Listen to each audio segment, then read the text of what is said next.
me!" she moans, tossing and crying in her sleep. The other people wake, terrified. Dussel sits up in bed, furious. "Shush, Anne! Anne, for God's sake, shush!" "Save me! Save me!" She screams and screams. Dussel gets out of bed, going over to her, trying to wake her. "For God's sake! Quiet! Quiet! You want someone to hear?" In the main room, Mrs. Frank grabs a shawl and pulls it around her. She rushes into Anne, taking her in her arms. Mr. Frank hurriedly gets up, putting on his overcoat. Margot sits up, terrified. Peter's light goes on in his room. "Hush, darling, hush! It's all right, it's all right." "Will you be kind enough to turn on the light, Mr. Dussel?" "It's nothing, my darling. It was just a dream."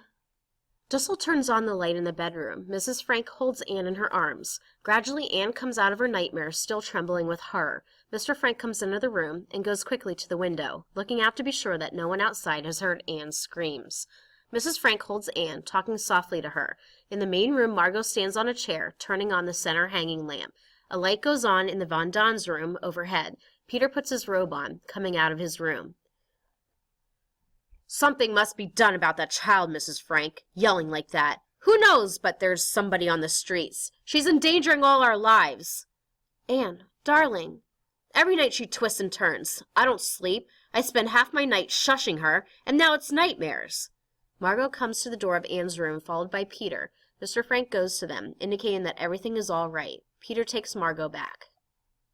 "You're here, safe, you see? Nothing has happened. Please, Mr. Dussel, go back to bed. She'll be herself in a minute or two. Won't you, Anne?" "Thank you, but I'm going to the W.C., the one place where there's peace." He stalks out. Mr. Van Daan, in underwear and trousers, comes down the stairs. "What is it? What happened?" "A nightmare. She was having a nightmare. I thought someone was murdering her. Unfortunately, no." He goes into the bathroom. Mr. Van Daan goes back up the stairs. Mr. Frank, in the main room, sends Peter back to his own bedroom. "Thank you, Peter. Go back to bed." Peter goes back to his room. Mr. Frank follows him, turning out the light and looking out the window. Then he goes back to the main room and gets up on a chair, turning out the center hanging lamp. "Would you like some water?" Anne shakes her head. "Was it a very bad dream? Perhaps if you told me, I'd rather not talk about it." "Poor darling. Try to sleep then. I'll sit right here beside you until you fall asleep." She brings a stool over, sitting there. "You don't have to. But I'd like to stay with you, very much, really. I'd rather you didn't." "Good night, then." She leans down to kiss Anne. Anne throws her arm up over her face, turning away. Mrs. Frank, hiding her hurt, kisses Anne's arm. "You'll be all right? There's nothing that you want? Will you please ask Father to come?" After a second. "Of course, Anne dear." She hurries out into the other room. Mr. Frank comes to her as she comes in. "Sie verlangt nach dir." Sense in her hurt. "Edith, Liebe, schau." "Es macht nix. Ich danke dem lieben Herrgott, dass sie sich wenigstens an dich wendet, wenn sie Trost braucht. Geh hinein, Otto. Sie ist ganz hysterisch vor Angst." As Mr. Frank hesitates. "Geht zu ihr." He looks at her for a second and then goes to get a cup of water for Anne. Mrs. Frank sinks down on the bed, her face in her hands, trying to keep from sobbing aloud. Margot comes over to her, putting her arms around her. "She wants nothing of me. She pulled away when I leaned down to kiss her." "It's a phase. You heard Father. Most girls go through it. They turn to their fathers at this age. They give all their love to their fathers. You weren't like this. You didn't shut me out. She'll get over it." She smooths the bed for Mrs. Frank and sits beside her a moment as Mrs. Frank lies down. In Anne's room, Mr. Frank comes in, sitting down by Anne. Anne flings her arm around him, clinging to him. In the distance we hear the sound of ack, ack. "Oh, Pim, I dreamed that they came to get us. The green police. They broke down the door and grabbed me and started to drag me out the way they did Yobi." "I want you to take this pill." "What is it?" "Something to quiet you." She takes it and drinks the water. In the main room, Margot turns out the light and goes back to her bed. "Do you want me to read to you for a while?"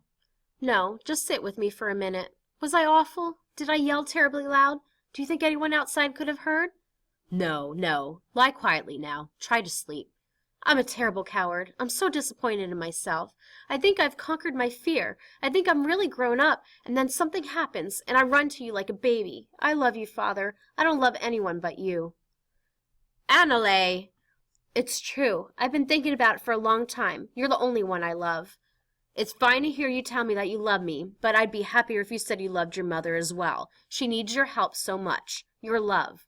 We have nothing in common. She doesn't understand me. Whenever I try to explain my views on life to her, she asks me if I'm constipated. You hurt her very much just now. She's crying. She's in there crying. I can't help it. I only told the truth. I didn't want her here. Oh, Pim, I was horrible, wasn't I? And the worst of it is, I can stand off and look at myself doing it and know it's cruel, and yet I can't stop doing it. What's the matter with me? Tell me. Don't say it's just a phase. Help me. There is so little that we parents can do to help our children. We can only try to set a good example, point the way. The rest you must do yourself. You must build your own character. I'm trying. Really I am. Every night I think back over all the things I did that day that were wrong, like putting the wet mop in Mr. Dussel's bed, and this thing now with Mother. I say to myself, that was wrong. I make up my mind. I'm never going to do that again. Never. Of course I may do something worse, but at least I'll never do that again. I have a nicer side, Father, a sweeter, nicer side, but I'm scared to show it. I'm afraid that people are going to laugh at me if I'm serious. So the mean Anne comes to the outside and the good Anne stays on the inside, and I keep on trying to switch them around and have the good Anne outside and the bad Anne inside and be what I'd like to be and might be, if only. She is asleep. Mr. Frank watches her for a moment and then turns off the light and starts out. The lights dim out. The curtain falls on the scene. Anne's voice is heard dimly at first, and then with growing strength. The air raids are getting worse. They come over day and night. The noise is terrifying. Pim says it should be music to our ears. The more planes, the sooner will come the end of the war. Mrs. Von Don pretends to be a fatalist. What will be, will be. But when the planes come over, who's the most frightened? No one else but Petronella. Monday, the 9th of November, 1942. Wonderful news! The Allies have landed in Africa. Pim says that we can look for an early finish to the war. Just for fun, he asked each of us what was the first thing we wanted to do when we got out of here. Mrs. Von Don longs to be home with her own things, her needlepoint chairs, the Bechstein piano her father gave her, the best that money could buy. Peter would like to go to a movie. Mr. Dussel wants to get back to his dentist drill. He's afraid he is losing his touch. For myself, there are so many things. To ride a bike again, to laugh till my belly aches, to have new clothes from the skin out, to have a hot tub filled to overflowing and wallow in it for hours, to be back in school with my friends. As the last lines are being said, the curtain rises on the scene. The lights dim on as Anne's voice fades away. Scene 5. It is the first night of the Hanukkah celebration. Mr. Frank is standing at the head of the table on which is the menorah. He lights the shamos, or servant candle, and holds it as he says the blessing. Seated listening is all of the family, dressed in their best. The men wear hats. Peter wears his cap. Reading from a prayer book. Praise be thou, O Lord our God, ruler of the universe, who hast sanctified us with thy commandments, and bidden us kindle the Hanukkah lights. Praise be thou, O Lord our God, ruler of the universe, who has wrought wondrous deliverances for our fathers in days of old. Praise be thou, O Lord our God, ruler of the universe, that thou hast given us life and sustenance and brought us to this happy season. Mr. Frank lights the one candle of the menorah as he continues. We kindle this Hanukkah light to celebrate the great and wonderful deeds wrought through the zeal with which God filled the hearts of the heroic Maccabees 2,000 years ago. They fought against indifference, against tyranny and oppression, and they restored our temple to us. May these lights remind us that we should ever look to God, whence cometh our help. Amen. Amen. Mr. Frank hands Mrs. Frank the prayer book. Reading. I lift up mine eyes unto the mountains, from whence cometh my help. My help cometh from the Lord, who made heaven and earth. He will not suffer thy foot to be moved. He that keepeth thee will not slumber. He that keepeth Israel doth neither slumber nor sleep. The Lord is thy keeper. The Lord is thy shade upon thy right hand. The sun shall not smite thee by day, nor the moon by night. The Lord shall keep thee from all evil. He shall keep thy soul.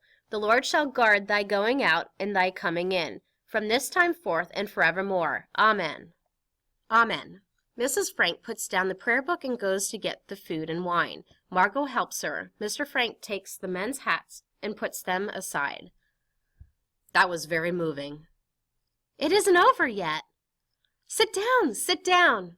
There's a lot more. Songs and presents. Presents? Not this year, unfortunately. But always on Hanukkah, everyone gives presents. Everyone. Like our St. Nicholas Day. There's a chorus of no's from the group.